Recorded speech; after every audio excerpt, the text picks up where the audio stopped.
jmenuji se Honza, zdravím vás. Dneska se podíváme na vybavení, které běžně sebou nosím při focení noční oblohy. Budeme se bavit o focení noční oblohy, ne přímo astrofotografii. Na astrofotografii je potřeba mnohem víc vybavení a ne každý ho musí mít k dispozici a ne vždycky ho chcete tádech, takže my se podíváme na to, co potřebujeme k tomu, abyste udělali super noční fotku.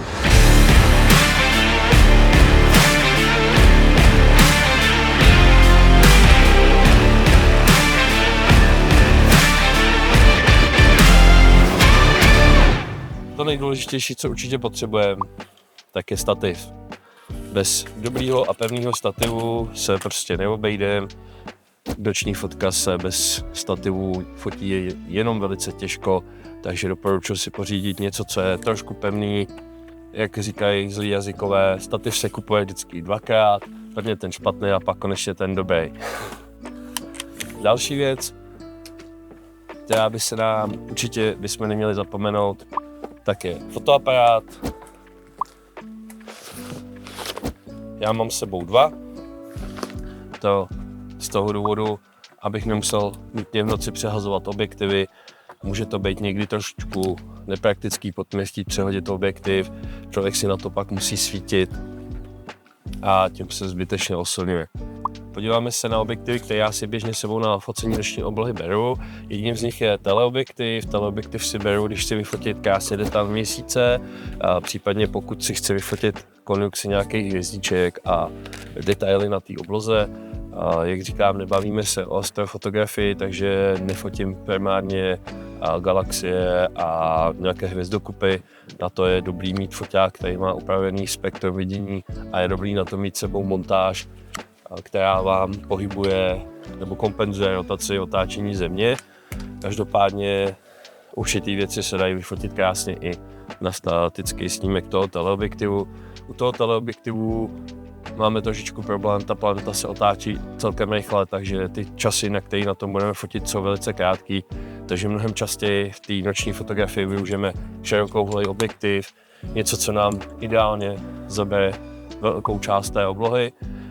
A co je důležitý, nebo může být důležitý, tak širokouhlý objektiv, který má velkou světelnost, vám pomůže se dostat na o trošku nižší ISO než objektiv, který má malou světelnost, ale to neznamená, že se to nedá fotit i se základním setovým objektivem. Dá se to, jenom budete muset jít v ISu třeba o trošku vejš, to znamená, jenom vám to trošičku zkomplikuje úpravu postprodukce té fotky. V počítači případně se může stát, že ta kvalita té fotky nebude úplně dostatečná. Sebou občas ještě nosím na hraní ten objektiv, krásný rybí oko. Je to plně manuální objektiv, na tu noční oblohu to stačí, ta fotka vám prakticky nikam neuteče a ten používám pro velmi specifický záběry, kdy chci opravdu zabrat celou noční oblohu a nechci se zdržovat panoramatem. Jsem někde na cestě, kde nemám třeba tolik času, abych strávil focením půlnoci, ale chci udělat prostě jeden krásný záběr celé oblohy. Případně chci do záběru dostat něco, co je v popředí a udělá mi krásnou siluetu na té noční obloze nějakým třeba protisvětle. A co je v dnešní době největším problémem focení noční oblohy, tak je světelný smog, který v České republice je velice znatelný a najít místo, kde světelný smog vám neruší tu hvězdnou oblohu, je velmi náročné. V současné době jsou v České republice 3 parky temné oblohy, ten nejstarší z nich je v Jizerských horách, kolem oblasti Chaty Jizerky. Je to nádherné místo, tam když si zalezete, tak vidíte mléčnou dráhu pouhýma očima, vidíte miliony hvězd na té obloze, vůči tomu, kdy v běžných podmínkách vidíte sotva velký vůz, zvláště ve velkých městech. A to neznamená, že ten smog musí být vždycky absolutně rušivý a musíme se ho chtít za každou cenu zbavit. To záleží, jaký téma jsme si vybrali. Noční fotka totiž není jenom o hvězdičkách, ale je to třeba i o dlouhých časech v ulicích měst, na silnicích, kdy třeba fotíme průjezdy aut dlouhým časem a po těch autách nám tam zůstávají jenom světýlka. Současně to můžou být třeba budovy architektura, který vyfotíme a některé to osvětlení je zajímavé. Použijeme k tomu odlesk na vodě A naopak některé svícení neony může být zajímavý. Co je určitě zajímavý, vzít si na noční focení i třeba přídavný světýlko, kterým si můžete přisvítit scénu, můžete si mít barvičky a když vám zrovna nevychází počasí a není co fotit, tak si vezmete světýlko a můžete si hrát se světlem, pobíhat, různě rotovat a kreslit si světýlkem. Jsou lidičky, které pomocí světýlek kreslí celý scény, celý obrazce, takže určitě i tohle si vyzkoušejte. Takové základní světýlko se dá pořídit za letně pár korun a dokáže udělat velkou parádu. Co nám může ještě pomoci při focení v noci se světelným smogem, tak jsou určitě filtry.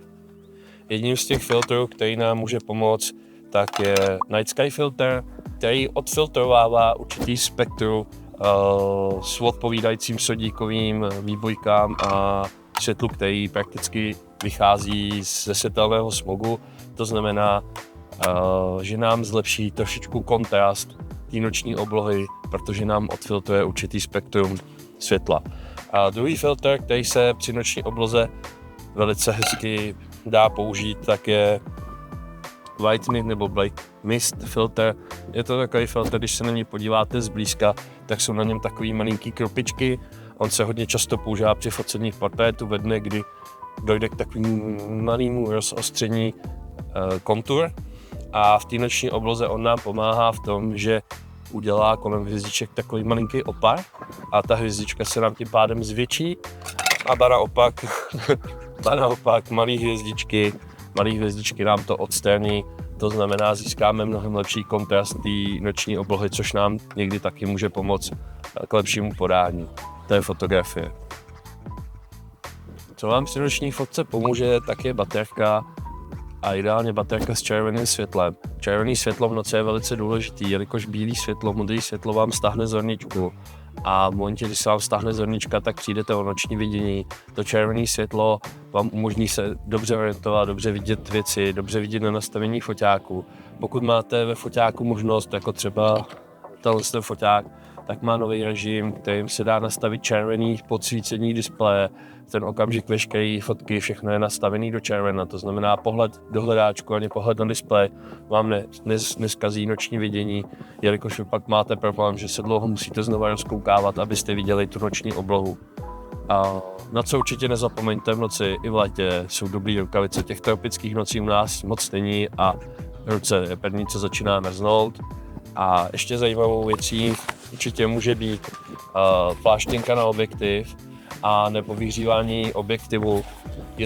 Možná se to zdá jako nepodstatná věc, ale když fotíte tu noční oblohu, tak dochází velmi často k padání rosy, ke kondenzaci vlhkosti a ten objektiv se vám velice rychle se orosí a ta vlhkost, ne že by tomu objektivu škodila, dneska moderní kvalitní objektivy mají utěsnění proti vlhkosti, nevadí jim déšť, ale proč zbytečně tomu objektivu dávat zátěž, kterou nepotřebuje. Co se týče vybavení, tak je to z toho hlavního, co sebou nosím všechno, pochopitelně dá se toho najít víc. Určitě bych si nezapomněl nějakou sváču, nějaký pití a určitě nějaký kvalitní batoh, do kterých se to dáte. A já se s váma pro tenhle okamžik loučím a zase na chvilku čau.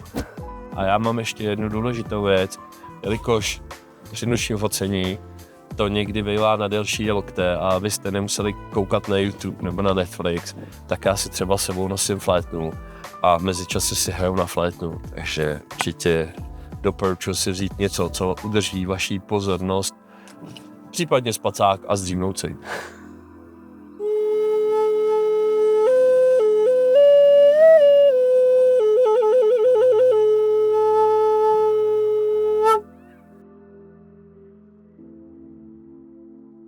Ještě si řekneme něco k aplikacím, které se hodí při focení noční oblohy. A jak jsme si říkali, modré světlo nám kazí noční vidění. Takže je dobrý si ty aplikace prostudovat a připravit si to, než jedete na lokaci.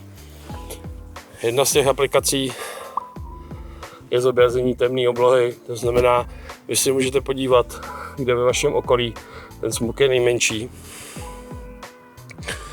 Další aplikací je aplikace, která vám zobrazuje noční oblohu a vy si můžete podle lokace nastavit, jak ta noční obloha bude vypadat v ten den a v tu hodinu na tom a tom konkrétním místě, a dokonce některé aplikace to umí promítnout i do reálného horizontu, takže vy si můžete naplánovat i tu kompozici ještě než se na tu lokaci dostanete.